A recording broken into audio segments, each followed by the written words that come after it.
According to the Gospel of Bob Arum, Tyson Fury's next fight will not be against Deontay Wilder. So Deontay Wilder and Fury, Tyson Fury was supposed to do their third fight, the trilogy, on December 19th. That was the date that was penciled in, but something happened to that date. I think the Raiders, that's over there in Las Vegas at the Allegiant Stadium in Las Vegas with I was about to say Oakland Raiders, but the Las Vegas Raiders play. All right.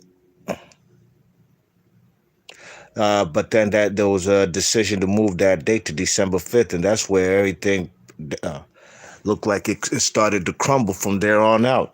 I'm gonna read some quotes from Tyson Fury. Tyson Fury says, "We couldn't get an appropriate date until it was next year. No, I want to fight in December, and and and so that's what we arranged in England.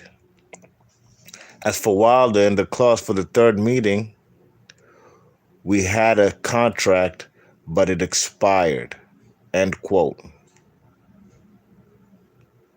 Who is the co-manager of Deontay Wilder, and he basically said that Bob Arum's comments.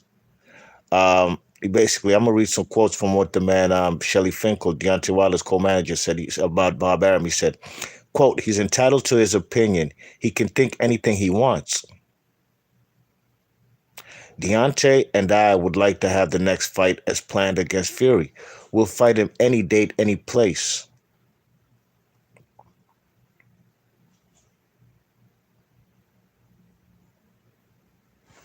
End quote.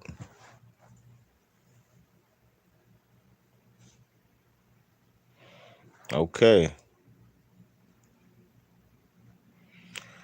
So you see, things ain't looking on the up and up for this fight, man. Like I made my video yesterday, a lot of conflicting stories, you know what I mean? Um,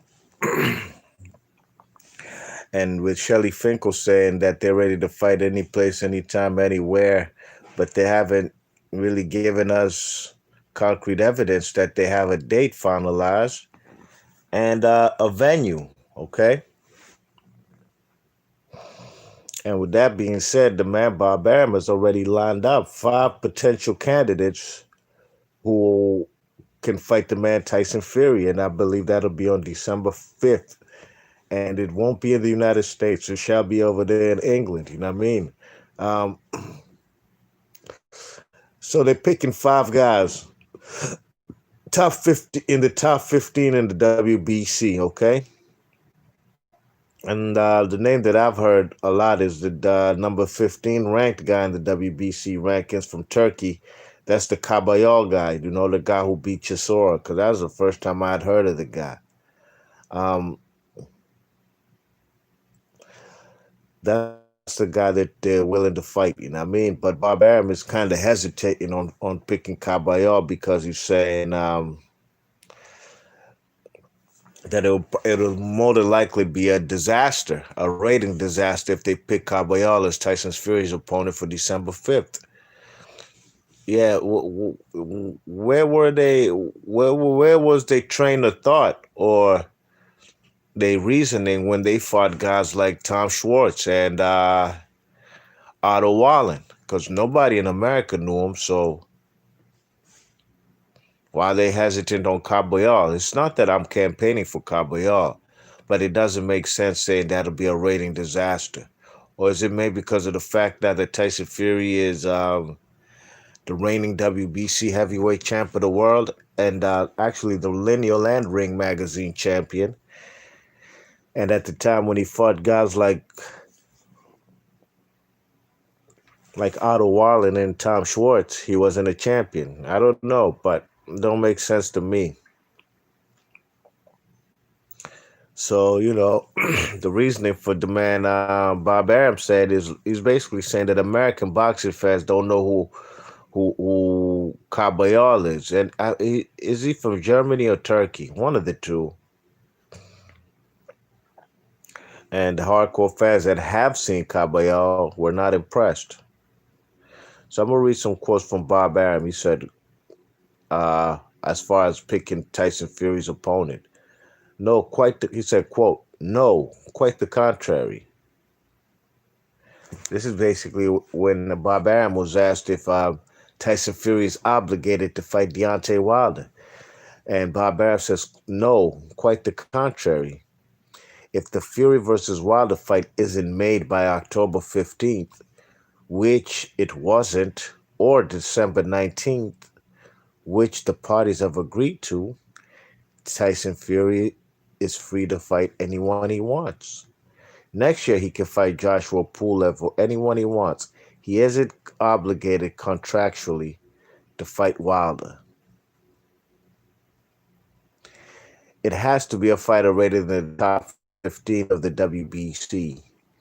We've examined the list, and there are 5 fighters that would be available and would make good fights, or maybe as little as 3. Hopefully, this week we'll be able to select an opponent for the available fighters. End quote.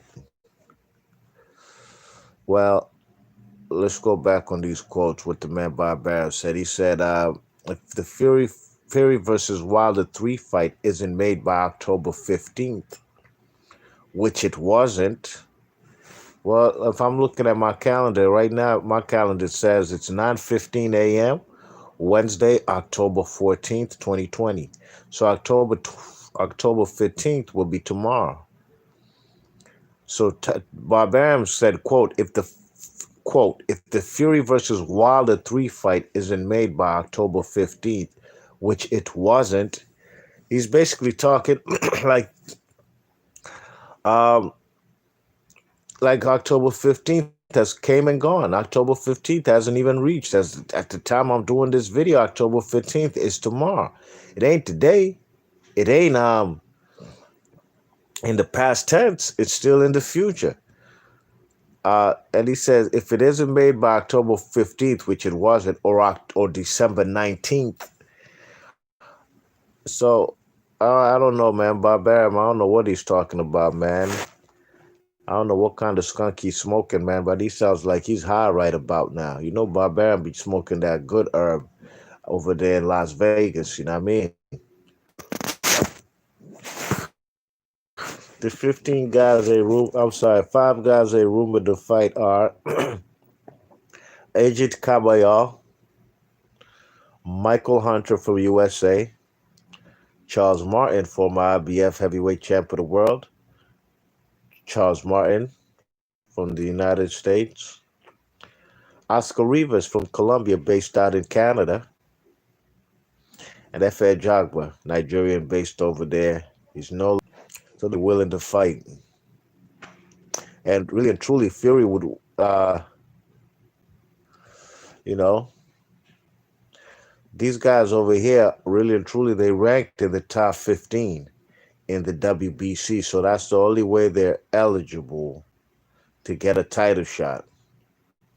Out of all those guys I read, the 2 best, in my opinion, are Michael Hunter and Oscar Rivas. You know what I mean? Those are 2 best opponents. I've even heard some people talk about, excuse me, what's the guy's name? Carlos Taco. You know what I'm saying? So Bob Arum said Tyson Fury didn't want to wait until next year to fight. And he said, quote, under the contract that we had with the Wilder people, the rematch had to be done by a date in October. Actually, it was July, and it was postponed into October. When that wasn't realistic, the parties agreed on December 19th, and then sports on a big level became active in the United States. On December 19th, there will be 5 college conference championships, which are tremendous in the United States, plus 2 professional NFL games. That's equivalent American football to your Premier League, so it was crazy to put on a fight on pay-per-view between Wilder and Fury in the United States under that lineup. And then we looked around and there were no dates available in December. So they gave us both Fox and ESPN a late January date and a late February date where we could do the fight. When we presented that to Tyson Fury, he said, look, I've been training every day. I've got to do a fight this year. If Wilder isn't available, which he isn't for the fight, then I'll do a fight in England. I think Frank Warren picked December 5th, and then I'll look forward to next spring for a fight against Anthony Joshua, should Joshua beat Kubra Pulev. End quote. So those are quotes from the man Tyson Fury. Um, so, with all this waiting around, it can be really good for neither fighter's pockets, you know what I'm saying? And especially with Tyson Fury being the defending champion now, wants to defend his title. He wants to make that paper, you know what I mean? There's some bread to be made as a WBC ring and lineal heavyweight champion of the world. Um, I'm not going to get into so much them talking about Tyson Fury versus Joshua because Joshua is obligated to fight as mandatory, so there ain't no need to get into. Uh, they're talking about basically it's a 50-50 deal. Don't even matter at this moment. But yeah, man. From all accounts that I've gathered in the last couple of days, man, looks like Deontay Wilder's not ready, man. And if they do start negotiations or on December 19th, if Fury does fight on the 5th, then that fight ain't happening between Wilder and Fury till early next year. And right now, if was a 5th, would be all effed up. If was a spliff, would be all effed up. Ain't nothing guaranteed in this boxing game. Deontay Wilder, from how it looks, and this is from a perspective and accounts from the man Bob Arum, Team Fury, and the top ranked guys. The way they make it look like Deontay Wilder is nowhere to be found. They couldn't get no dates for December 19th because Bob Arum said there's going to be 2 playoff NFL, what he said, 2 football games and 5 college football conference bowls. So I wouldn't suggest they put the fight on that date. But if they had a December 5th date, Deontay Wilder, you man, like I said, Slim, you've had all the time in the world. And COVID even gave you an extension. Fight was supposed to happen in July, August, September, October, November. You got like a good 5-month extension to get your shit together. So if these guys are ready to move on, the man Tyson Fury said he's been training every day. He's trying to get into the ring, and I don't blame him. Deontay Wilder, where you at? That's all I want to know. Be March Boxer, what y'all think about these opponents that Tyson Fury, Bob Arum is suggesting will probably be the next opponents for the man Tyson Fury? Let me know what you think about the fight between Wilder and Fury not happening this year. Be March Boxing, leave your thoughts and comments, and I'm out of here. If you're new to the channel, please share and subscribe, and hit the like button if you like the content, and I'm gone. Peace.